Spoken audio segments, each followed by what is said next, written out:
Teaching exams में, तब तक आपको ये पढ़ना पड़ेगा। और ये करंट फेवरेट टॉपिक है, मतलब आजकल सबसे ज्यादा क्वेश्चंस पूछे जा रहे हैं, या मैं कहूँ कि बहुत ज्यादा क्वेश्चंस पूछे जा रहे हैं, स्पेशली इन सीटेट अगर आप देखते हैं या जो भी नए एग्जाम्स अभी हो रहे हैं, ऐसा कोई एग्जाम नहीं है जहाँ पे इसको स्किप कर दिया जा रहा हो। नेशनल एजुकेशन पॉलिसी, नई नीति कह सकते हैं आप इसको, या राष्ट्रीय शिक्षा नीति कह सकते हैं। विनोद देख लेंगे शायरी, तुम इधर आ जाओ भाई, ठीक है। तो ये क्या है, चेयरपर्सन है, यहाँ आप फोटो भी देख रहे हैं, चेयरपर्सन है इस कमेटी, इस रिपोर्ट के जो न्यू एजुकेशन पॉलिसी की बात हो रही है, ठीक है, अध्यक्षता में इनकी ये बनाई गई है। इतनी बात क्लियर है, कोई दिक्कत परेशानी, दर्द समस्या, कहीं कोई रोग यहां तक तो नहीं होगा, समझते हैं चीजें। इसमें एक बात कही जा रही है कि भाई जो 2 crore out of school children हैं, वो बच्चे जो एडमिशन नहीं ले पा रहे हैं या जो पढ़ाई नहीं कर पा रहे हैं, उन 2 करोड़ बच्चों को वापस लाया जाएगा मेन स्ट्रीम एजुकेशन में, चाहे वो डिस्टेंस एजुकेशन का इस्तेमाल करें, और स्पेशली जो ये अर्ली चाइल्डहुड केयर एजुकेशन वाले जो छोटे बच्चे हैं, है ना, उनको हम लेकर के आए। तो 2 करोड़ बच्चों को स्कूल में या उनको उनकी शिक्षा दी जाएगी, चाहे वो डिस्टेंस एजुकेशन का प्रयोग करें हम, चाहे उनको लेकर के स्कूल में आए हम, what ever the way it is, but हमको 2 करोड़ बच्चों को लेकर के आना है स्कूल के अंदर मेन स्ट्रीम एजुकेशन में, और उनको शिक्षा देनी है। और बहुत ही क्रिटिकल कहा गया है वो जो एज है आपकी, जो आंगनवाड़ी जिसको हम कह रहे थे, या यूकेजी नर्सरी, ये सब जो क्लासेस होती हैं आपकी 6 साल से पहले तक की उम्र, क्योंकि वो बच्चे के विकास के लिए, उसके दिमाग के लिए, आप बॉर्नवीटा के एड में सुनते भी आए होंगे कि बच्चे का 90% जो मस्तिष्क का विकास है वो 5 साल की उम्र तक हो जाता है, तो वो उसके विकास के लिए बहुत जरूरी टाइम है। तो उस पर भी इस एजुकेशन पॉलिसी ने फोकस किया है, किस पे, अर्ली चाइल्डहुड कह लीजिए आप, अर्ली चाइल्डहुड भी कह सकते हैं हम उसको, 2 से 6 वर्ष कह लीजिए, या फिर जो 6 वर्ष तक का जो समय है उस पर 3 से 6 वर्ष स्पेशली बहुत फोकस किया है। चलिए समझते हैं क्या कहानी है। MHRD को रीनेम करके, जो हम ministry of human resource and development की बात करते थे, मानव संसाधन विकास मंत्रालय, उसको एजुकेशन मिनिस्ट्री का नाम दे दिया गया, यानी शिक्षा मंत्रालय बन गया। एक ये छोटा सा पॉइंट है। जो मेन इसमें चेंज है, आज तक हम जो पढ़ते आ रहे हैं, अभी तक मैंने और आपने जो एजुकेशन ली है, वो है 10+2 का सिस्टम, यानी 10वीं क्लास, 1 से 10वीं और 11वीं 12वीं, ये हुआ 10+2, सेकेंडरी और सीनियर सेकेंडरी हम इसको कहते हैं। इस पॉलिसी में एक नए स्ट्रक्चर की बात की गई है, वो है 5+3+3+4, यानी 4 लेवल्स हो गए 2 की जगह। इस 10+2 के बाद +3 हो जाता है, ग्रेजुएशन आपका 3 साल का। तो हम अभी स्कूल लेवल तक की ही बात कर रहे हैं इस सेशन में। तो 10+2 सिस्टम को रिप्लेस कर देंगे किसमें, 5+3+3+4। और इस न्यू एजुकेशन पॉलिसी में ये साफ साफ कहा गया है कि भैया नौकरी वोकरी ले लो, जिन्होंने 2 साल का बीएड या डीएलएड वगैरह किया हुआ है, 2030 तक सबको वाइप आउट कर देंगे। बीएड जो है वो 4 साल की टीचिंग ट्रेनिंग से कम में काम चलेगा नहीं, आप टीचर नहीं बन पाएंगे अगर आपने 4 साल की एजुकेशन नहीं ली होगी 2030 तक। तो उससे पहले अपनी नौकरी निपटा लो, मतलब निपटाओ मत, एटलीस्ट पहुंच जाओ जहां जहां पहुंचना है।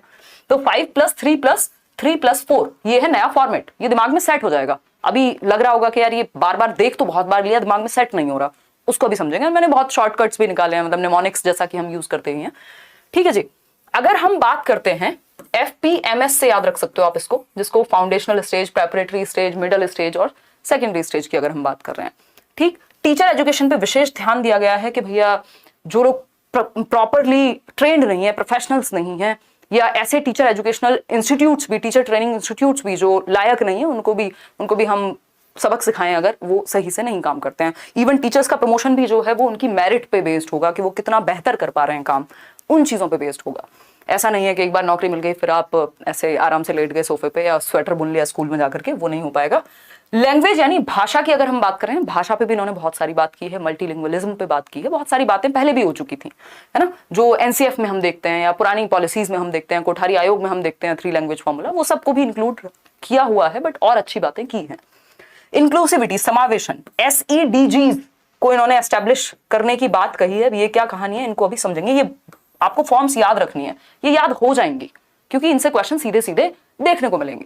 पुराना जो सिस्टम था, प्रीवियस सिस्टम, वो क्या था, प्रीवियस सिस्टम था 10+2 का, 10 साल यानी 10वीं, 1 से 10वीं कक्षा तक, और 2 साल 11वीं 12वीं, ये था प्रीवियस। न्यू की अगर हम बात कर रहे हैं, न्यू स्ट्रक्चर की अगर हम बात कर रहे हैं, दिस इज 5+3+3+4, ठीक है जी, कोई दिक्कत परेशानी। अब ये क्या है कहानी, अगर हम बात करते हैं FPMS, ये याद रखने का तरीका है, ये निमोनिक है, एक शॉर्ट फॉर्म है। फाउंडेशनल स्टेज होगी 5 साल की, यानी बच्चे का जो एजुकेशन है, जो उसकी आंगनवाड़ी है 3 साल तक हम उसको वहां पे समझाएं, फिर फर्स्ट और सेकंड कराएं, ठीक। मतलब कि जो हम कक्षा 1 से बात कर रहे थे, यहां बात हो गई आपकी वो नर्सरी वर्सरी पहले, अर्ली चाइल्डहुड केयर एजुकेशन को भी इन्होंने शामिल कर लिया है, इसलिए शुरू के 5 साल बन गए। 1 से 10 तक की बात नहीं हो रही है अभी, पहली कक्षा से पहले के 3 साल भी पढ़ाना है, उस पर भी फोकस करना है, उसको भी मेन स्ट्रीम करना है। क्यों? क्योंकि अभी जो शुरुआत में मैंने बात कही, बॉर्नविटा के एड का एग्जाम्पल दिया कि भाई बच्चे का जो मस्तिष्क का विकास है, जो उसका बहुत हद तक विकास है, वो लगभग 5 साल 6 साल तक की उम्र में हो जाता है, और आप 6 साल में पहली कक्षा में बच्चे को लेके जाएंगे तो उससे पहले का कौन ध्यान रखेगा। तो इसलिए इन्होंने कहा कि ये शुरुआत के जो 5 साल हैं ये भी जरूरी है, इसमें बच्चे का जो फाउंडेशनल पीरियड है उसको मजबूत करना है। ठीक, फिर आएगा 3 साल की एजुकेशन, फिर 3 साल और फिर 4 साल। ठीक है, कक्षा 8 से 12 तक, उस पर अभी हम आएंगे, लेकिन हमें इतना ध्यान रखना है कि 5 + 3 + 3 + 4। ठीक है, 534 याद रख लो सिंपल, अगर कुछ और नहीं दिमाग में आ रहा है अभी तो, अगर रट्टे ही लगाने हैं तो थोड़ा अच्छे से लगाइए। ठीक है, 534 क्या है? 534 कुछ नहीं है, 5 + 3, इसमें 3 और जोड़ लेना, एक 2 बार 3 आएगा। ठीक, 534 से याद रह जाएगा। 5 + 3 + 3 + 4, ये है आपका नया सिस्टम एजुकेशन का, जिसमें यहां पे हम सिर्फ 12 साल तक की बात कर रहे थे, 12 इयर्स तक की बात कर रहे थे। यहां पे हम 5 और 3 8 और 3 11 और 4 15 साल की बात कर रहे हैं। क्यों? क्योंकि हम बच्चे का आप शुरुआत से ध्यान रख रहे हैं, ताकि जो उसका फाउंडेशनल पीरियड है वो खराब ना हो। 15 साल तक अब हम यहां पे फोकस करेंगे बच्चे पे, कक्षा 1 से 12 तक नहीं, उससे पहले शुरू कर देंगे। तो ये बेसिक सी बात हो गई। 534 ये इसका शॉर्टकट हो सकता है, और इनकी सबकी नाम जो है याद रखने के लिए अभी हम आगे भी चर्चा करेंगे। 30 तक चीजें बहुत हद तक बदल जाएंगी एजुकेशन में, या टीचर जो लोग बन रहे हैं उनके लिए भी 2030 तक बहुत सारी चीजें बदल जाएंगी, और 2025 तक इन्होंने कई चीजें इंप्लीमेंट करने की बात की है, जैसे नया एनसीएफ बनाने की बात की है, नया एनसीटी के लिए जो टीचर एजुकेशन के लिए जो एनसीएफटी होता है उसकी बात की है, अर्ली चाइल्डहुड केयर एजुकेशन के लिए एक नया एनसीएफ तैयार करने की बात की है। बहुत सारी चीजें जो उन्होंने डिस्कस की हैं, और टेक्नोलॉजी का भरपूर इस्तेमाल होगा। अब आप टेक्नोलॉजी से बच नहीं सकते कि हमें तो ऑनलाइन पढ़ना समझ ही नहीं आता, पेपर भी ऑनलाइन हो रहे हैं, सीख भी आप ऑनलाइन रहे हैं, डिस्कशन भी आप ऑनलाइन कर रहे हैं, जैसा कि आप कर भी रहे हैं कॉमेंट्स में, है ना। चलिए समझते हैं। तो हम टेक्नोलॉजी से भाग नहीं सकते। अभी जैसा कि हमारे प्राइम मिनिस्टर भी कह रहे थे कल परसों 15 अगस्त को कि इनोवेशन का युग है, तो वो इनोवेशन या टेक्नोलॉजी को हम यहाँ इग्नोर नहीं कर सकते। अगर एक शब्द में न्यू एजुकेशन पॉलिसी को समझना हो तो हम कहेंगे बच्चे का होलिस्टिक डेवलपमेंट। जो बात सीसीई भी कर रहा था, यानी सीसीई क्या? सतत एवं व्यापक मूल्यांकन, continuous and comprehensive evaluation. NCF भी कह रहा है कहीं ना कहीं, सारी पॉलिसीज आज तक कहती आ रही हैं 1968, 64, 66 सब में, चाहे वो कोठारी आयोग, जितनी भी बार जो भी चेंज हुआ है, अच्छी अच्छी बातें हो रही थी। तो कुल मिलाकर के होलिस्टिक डेवलपमेंट, होलिस्टिक बोले तो होल मतलब वो वाला होल, WHO वाला, सर्वांगीण विकास। सर्वांगीण विकास कैसे होगा? सिर्फ पेन पेपर, सिर्फ दिमाग का विकास करके नहीं। विकास के 4 पक्ष हैं जो हम जनरली पढ़ते हैं डेवलपमेंट में। चीजें जोड़ना भी सीखना है हमें, रट्टे नहीं लगाने। फिजिकल यानी शारीरिक विकास बच्चे का, संज्ञानात्मक विकास यानी उसके दिमाग का, सोशल यानी हम समाज में रहते हैं तो हमें 4 बातें करनी है, एक दूसरे को कोऑपरेट करना, टीम वर्क, ये सब भी आना चाहिए। और इमोशनल डेवलपमेंट कि बच्चा अपने इमोशंस के प्रति कितना अवेयर है, कितना बेहतर तरीके से उनको मैनेज करना जानता है, कितना बेहतर तरीके से उनको कंट्रोल करना जानता है, कितना बेहतर तरीके से उनको डायरेक्शन देना जानता है। तो कुल मिलाकर के हम बच्चे के सर्वांगीण विकास की बात कर रहे हैं, है ना, यानी कि लगभग सभी एस्पेक्ट्स में डेवलपमेंट। होलिस्टिक मतलब इन ऑल एस्पेक्ट्स, सभी पक्षों में विकास बेहतर तरीके से हो पाए बच्चे का। भाई शिक्षा का मतलब ये थोड़ी हमें डिग्री दिला करके और नौकरी दिला देनी है सिर्फ, ये तो हम बिल्कुल सबसे तुच्छ स्तर की बात हम करते हैं, क्योंकि अब जो भी हमारी हिस्ट्री रही है कि हम सिक्योरिटी चेज कर रहे हैं, व्हाटएवर इट इज। तो सभी पक्षों में विकास, चाहे वो बच्चे का शरीर हो यानी फिजिकल डेवलपमेंट, शारीरिक विकास हो, उसका संज्ञान यानी उसकी बुद्धि, उसकी डिसीजन मेकिंग हो, उसका सामाजिक विकास हो, या उसका इमोशनल डेवलपमेंट हो। तो विकास के सभी पहलू जो हैं वो साथ में मिलकर के होलिस्टिक यानी सर्वांगीण विकास की बात हो।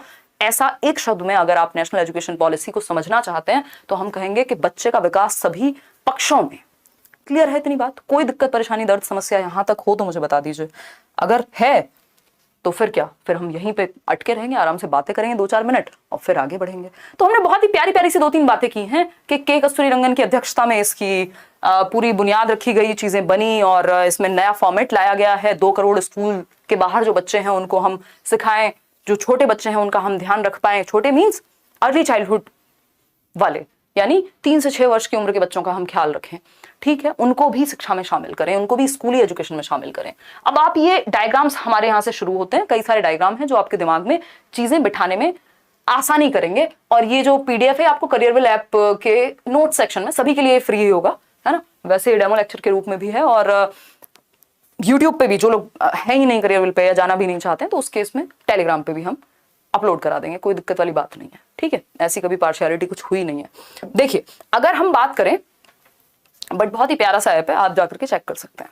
देखिए अगर हम बात करते हैं, हाँ FPMS, बिल्कुल बिल्कुल, अगर हम बात करें करिकुलर एंड पेडागोजिकल स्ट्रक्चर में क्या ट्रांसफॉर्मेशन हुआ है, तो ये एग्जिस्टिंग एकेडमिक स्ट्रक्चर है। इंग्लिश को देख के डरना नहीं है, सारी बातें हिंदी में ही होंगी। ठीक है, तो ये एग्जिस्टिंग एकेडमिक स्ट्रक्चर क्या था, मतलब जो चल रहा है या जो अब तक चलता आया है, विच इज 10 ईयर्स, यानी कि 10 साल, 6 से 16 वर्ष तक। 6 वर्ष की उम्र में पहली कक्षा में बच्चा जाएगा और 16 वर्ष तक अपना निपटा लेगा जो भी उसको पढ़ाई लिखाई करनी है 12वीं तक। ठीक, और फिर अगर मतलब 10वीं तक, फिर उसके बाद 2 साल हैं आपके 16 से 18 वर्ष, किसके, 11वीं 12वीं के। तो हम कहेंगे ये नीचे वाला गायब था। ठीक है, आप आंगनवाड़ी में भेज रहे हो बट उतना वो सीरियस नहीं है, उसको स्कूल एजुकेशन में उस हद तक हम शामिल नहीं कर रहे, तो ये ब्लैंक था। इस ब्लैंक को भर दिया है अब नए सिस्टम ने। ठीक है, तो ये 10 साल की एजुकेशन, 6 से 16 वर्ष, यानी 6 वर्ष में बच्चा पहली कक्षा में जाएगा, फिर साथ में दूसरी में, फिर 16 तक जाते जाते वो 10वीं कक्षा में पहुंच जाएगा। 2 साल की जो ये एजुकेशन है 11-12 की, 16 से 18 वर्ष, 10+2 का सिंपल सिस्टम है, कोई इसमें बहुत बड़ा रॉकेट साइंस नहीं है, +2। ठीक, ये है एग्जिस्टिंग सिस्टम, कोई दिक्कत नहीं है। ये जो न्यू एकेडमिक स्ट्रक्चर है जिसकी अभी हम बात कर रहे थे 5+3+3+4 की, तो हम कह सकते हैं कि ये 5 साल हैं शुरुआत के, ये 5 साल हैं। इनको अगर हम ब्रेक करके देखें तो इन्होंने कहा है कि शुरू के जो 3 साल है वो आंगनवाड़ी या फिर बाल वाटिका टाइप होने चाहिए। 3 से 6 वर्ष की उम्र में बच्चा अपना आंगनवाड़ी में पढ़े या थोड़ा सा अपना खेले कूदे, अपने सेंसेस को वो और बेहतर बनाए, है ना। और कक्षा 1-2 में जाकर के हम उसकी थोड़ा लैंग्वेज वगैरह पे पकड़ पे फोकस करें कि थोड़ा बहुत वो भाषा सीख पाए। ठीक, 6 से 8 वर्ष की उम्र में। तो ये शुरुआत के 5 साल हो गए, जिसको हम फाउंडेशनल स्टेज कह रहे हैं, यानी multi level play activity based learning, यानी शुरू के 5 साल में खेल कूद में ही वो सीख जाए, इस तरह से हम सिखाएं। ठीक, फिर आते हैं 3 साल, 5+3 वाला जो है, कोई बात नहीं, अगर नहीं भी दिख रहा हो दूर से तो काम चला लेना, अभी आगे आएंगे। तो 3 साल जो है ये कक्षा 3 से 5 वर्ष का समय है। ठीक है, कक्षा 3 से 5 वर्ष का समय है, 8 से 11 वर्ष का बच्चा होगा। ये जो 3 से 5 वर्ष का समय है, इस पे बहुत ज्यादा इन्होंने जोर दिया है कि बच्चे के अंदर बेसिक न्यूमरेसी स्किल्स आ चुकी हों, यानी वो बेसिक थोड़ी बहुत संख्या को जान पाए, थोड़ी बहुत भाषा को जान पाए, बेसिक न्यूमरेसी उसमें आ जाए। ठीक, तो खेले कूदे, activity based interactive classroom learning हो। फिर हम आते हैं और बचे हुए 3 साल जो ऊपर वाले हैं, क्लास 6 to 8, ठीक है, 11 से 14 वर्ष, मिडिल स्टेज जिसको कह रहे हैं। यहाँ पे एक्सपीरियंशियल लर्निंग, मैथमेटिक्स, आर्ट्स, इन सब चीजों पे फोकस होना चाहिए। फिर सेकेंडरी स्टेज आती है जिसको हम मल्टी डिसिप्लिनरी यानी बहुत सारे डिसिप्लिन्स को, बहुत सारे सब्जेक्ट्स को आपस में जोड़ करके सिखाएं। कोई रिजिड सेपरेशन ना हो कि हम साइंस अलग पढ़ा रहे हैं, मैथ्स अलग, आर्ट्स अलग पढ़ा रहे हैं, कॉमर्स अलग पढ़ा रहे हैं। रिजिड सेपरेशन नहीं होगा स्ट्रीम्स के बीच में। बच्चे का मन करेगा, पूल ऑफ सब्जेक्ट्स हैं, आपका मन किया सब्जेक्ट का कॉम्बिनेशन है, आपका मन किया आप चलो कॉमर्स के साथ साथ मान लीजिए बिजनेस स्टडीज है, अकाउंटेंसी है, आपका मन कर रहा है उसके साथ आप फिजिक्स भी पढ़ेंगे, तो इस तरह का भी प्रावधान होगा कि बच्चा अपनी पसंद के सब्जेक्ट चूज करके पढ़ सके। ऐसा नहीं है कि मान लीजिए मुझे मैथ्स पढ़ना है तो उसके लिए अब मुझे या तो साइंस ही लेनी पड़ेगी, है ना, वो वाला सिस्टम नहीं होना चाहिए। क्लियर है बात? तो ये क्या है, FPMS, फाउंडेशनल स्टेज, जिसमें आप एक्टिविटी कराएंगे। ये शुरुआत के 5 साल है, यानी शुरुआत के 5 साल मतलब 3 साल। 3 साल तक तो आप घर पे रखिए बच्चे को, 3 साल से आप उसको आंगनवाड़ी में भेज रहे हैं या फिर प्लेवे में भेज रहे हैं, और वहां पे जाकर के वो 3 से जो उम्र है आपकी 6 वर्ष तक की, वहां पे यानी शुरुआत के 3 साल उसके फाउंडेशन के हैं। फिर उसके बाद के भी जो 2 साल है वो भी फाउंडेशन में ही काउंट हो रहे हैं, लेकिन वो फर्स्ट और सेकंड क्लास में बेसिक एक्टिविटीज सीख जाएगा। ठीक, ये एक बार आप खुद भी रीडिंग देंगे और इस पे हम अभी और भी चर्चा करेंगे। क्लियर है बात? तो न्यू एकेडमिक स्ट्रक्चर कहता है FPMS, यानी शुरुआत के जो 5 साल हैं ये फाउंडेशनल, फिर प्रेपरेटरी, मिडिल स्कूल। और ये मिडिल स्कूल वही है जो 6th क्लास से ही आपका जो बच्चा है वो इंटर्नशिप्स करने लगे, कोडिंग वगैरह सीखने लगे, या फिर अगर हम बात कर रहे हैं तो वोकेशनल एजुकेशन, कि किसी को ड्राइंग, पेंटिंग, म्यूजिक, योगा, इन सब में भी इंटरेस्ट है तो बच्चा वो भी तो एक्सप्लोर करे। ऐसा ना हो डिग्री हमारे हाथ में PhD की आ गई और फॉर्म भर रहे हैं हम अभी भी स्कूल में पियोन बनने का, वो स्थिति नहीं होनी चाहिए, है ना। थोड़े कटु वाक्य हैं बट ऐसा होता है या हम देख रहे हैं अपने आसपास, तो वो चीज ना हो, बच्चा स्किल्ड हो, है ना। तो वो एक चीज हुई। फिर जो ये 9th to 12th का टाइम है, यहाँ पे फ्लेक्सिबिलिटी होनी चाहिए, बच्चे की critical thinking, 21st century skills की बात कर रहे हैं, 21वीं शताब्दी के कौशल बच्चे में हो।